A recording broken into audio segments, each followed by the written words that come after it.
بسم الله الرحمن الرحيم. السلام عليكم ورحمة الله وبركاته. حبايبي أصحابي، ازيكم؟ عاملين ايه؟ يا رب تكونوا بصحة جيدة وبسلام ان شاء الله. جايه لكم النهارده بفيديو جديد. هنعمل احسن حاجة اولادنا كلهم بيحبوها وبيموتوا فيها. هنعملها في البيت. رحت اشتريها لقيتها باسعار مهولة، فقلت لازم اعملها في البيت واعرف طريقتها واتعلم واعملها. قلت اجربها اول مره، مش اشكال وايه يعني، هتطلع زي ما تطلع معايا، بس ايه يعني اما اعملها في البيت.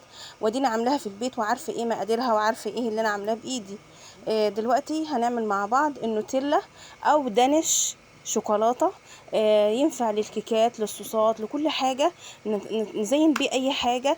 نزين بيه كل التورت والكيكات لو انت مثلا عامله رز بلبن وعايزه تحط عليه شوكولاته، لو انت هنعزز الطعم وهنعمله طعمه جميل وطعمه لذيذ جدا مع بعضنا. واللي يلا اللي ما يعرفش قناتي لغايه دلوقتي، انا يوميات هبه.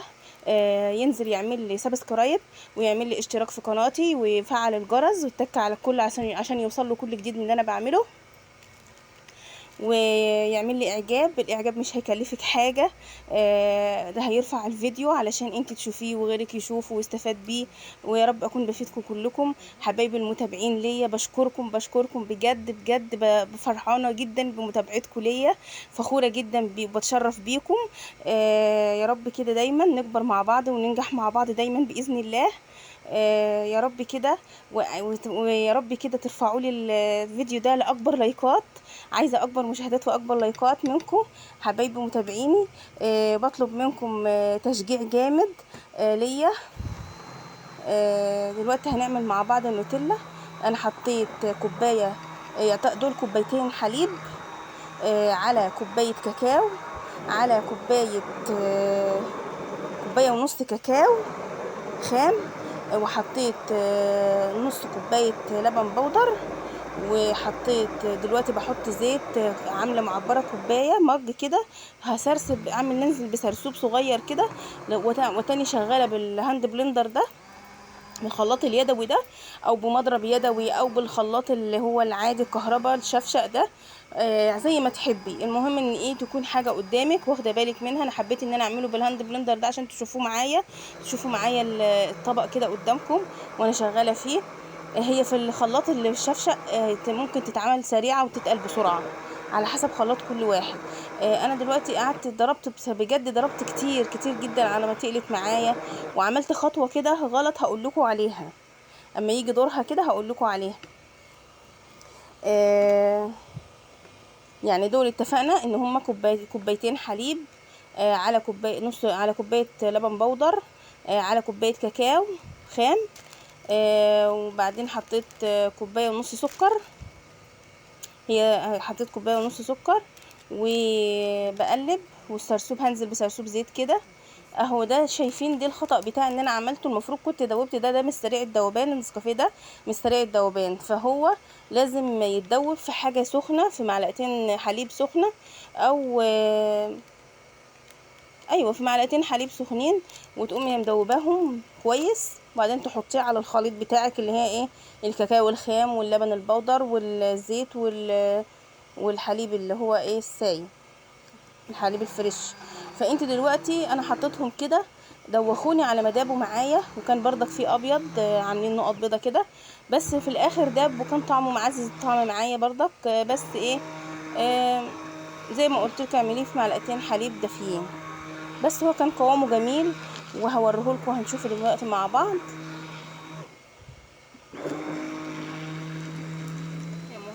يلا اللي ما نزلش لغايه دلوقتي يعمل لي اشتراك في قناتي ينزل. وصلوا معايا وسلم على حبيبنا وشفعونا سيد الخلق اجمعين عليه الصلاه والسلام. اللهم صل وسلم عليك يا حبيبي يا رسول الله، وافضل الصلاه وازكى السلام. ومش هوصيكم، خلوا لسانكم دايما عامل بذكر ربنا. بقيه الكرسي. اجمل حاجه طاعه الله وذكر الله. وربنا ينور طريقنا دايما ويجعله خير يا رب علينا. وربنا يغفر لنا ذنوبنا. يعني احنا شايفين دلوقتي الزلازل اللي عماله تحصل والبراكين والاعصار. وربنا يسترها علينا وعلى بلادنا يا رب، ويسترها على شعبنا يا رب. ويجعله دايما في التقدم بإذن الله يا رب العالمين. ويا رب عزائي لأهل المغرب وعزائي لأهل ليبيا. ربنا يصبرهم يا رب ويعينهم على اللي هما فيه،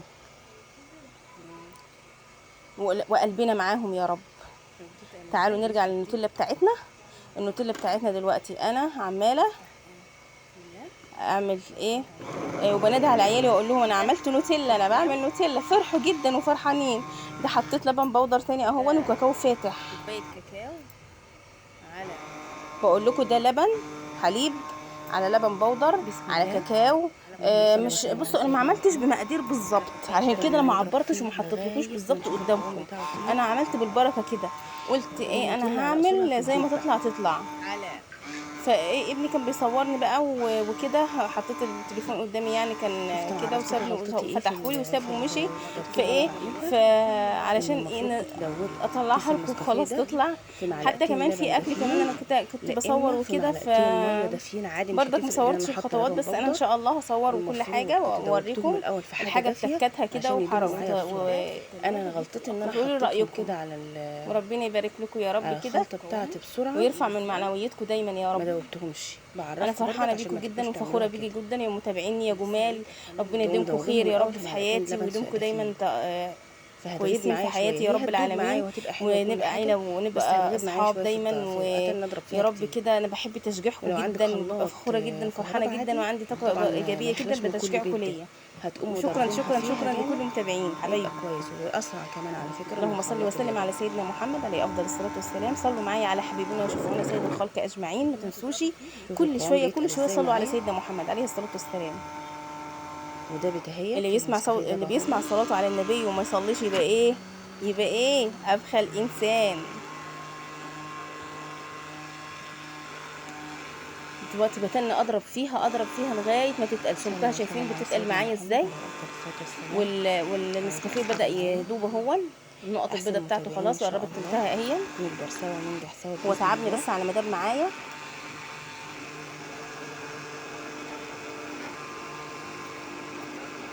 انا كنت بتكلم وانا بعمل، كنت بسجل، كنت بشرح لكم برضه يعني علشان ما انساش. مش هنغلب فيها يعني. اريح معاكم اوريكي دلوقتي هنحط ايه تاني وبعدين دلوقتي عماله انضف البتاع في الهاند بلندر ده، عماله انضف الخلاط بتاعي علشان ايه احاول ان انا اقلب وهعزز اللون. دلوقتي هوريكم انا عززته بايه كمان. وهم عمالين يقولوا لي يا ماما خليها لنا فاتحه، يا ماما هي غامقه ليه، يا ماما مش عارفه ايه. قلت لهم لا ان شاء الله هخليها لكم دلوقتي ايه زي ما انتوا عايزينها. وانت خلصتي؟ لا لسه برضك هوريكم هنعمل ايه تاني.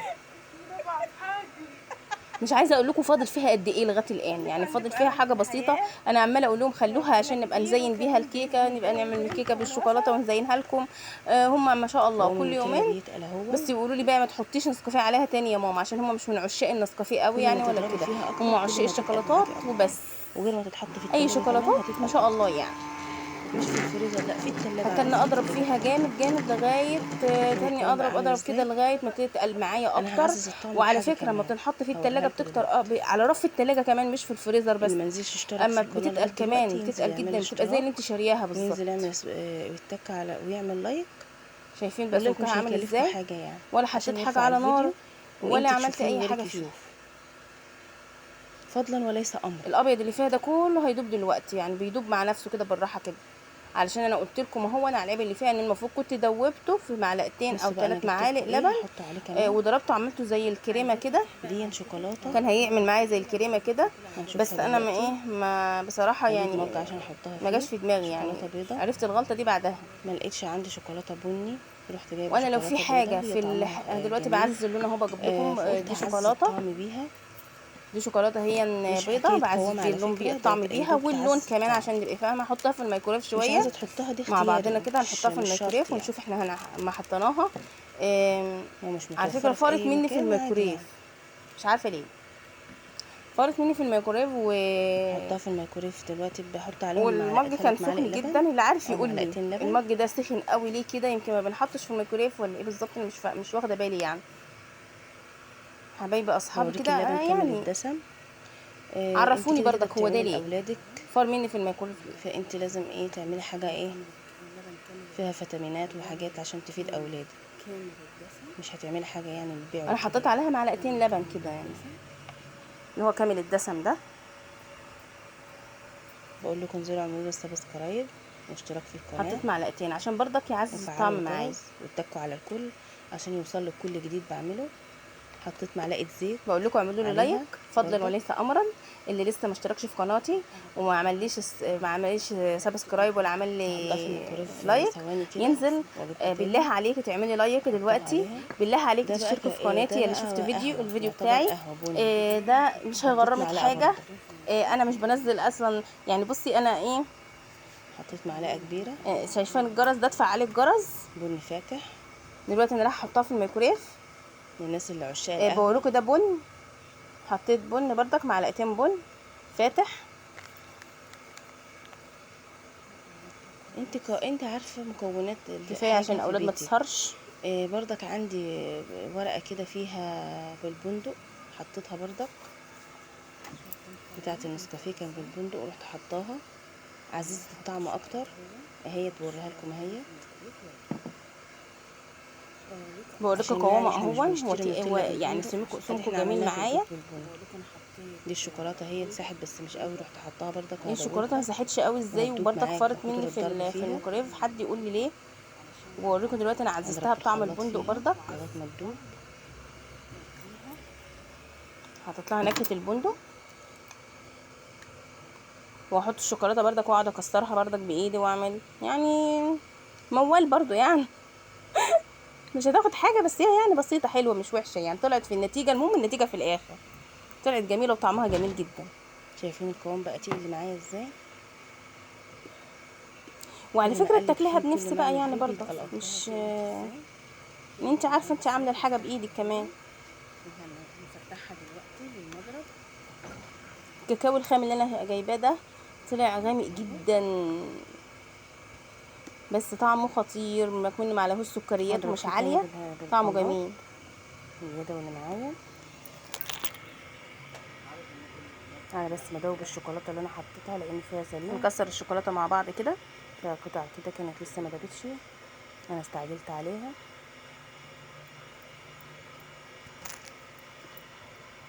مش عايزه بقى انا ولا باين اي حاجه من الحاجات اللي انا بحطها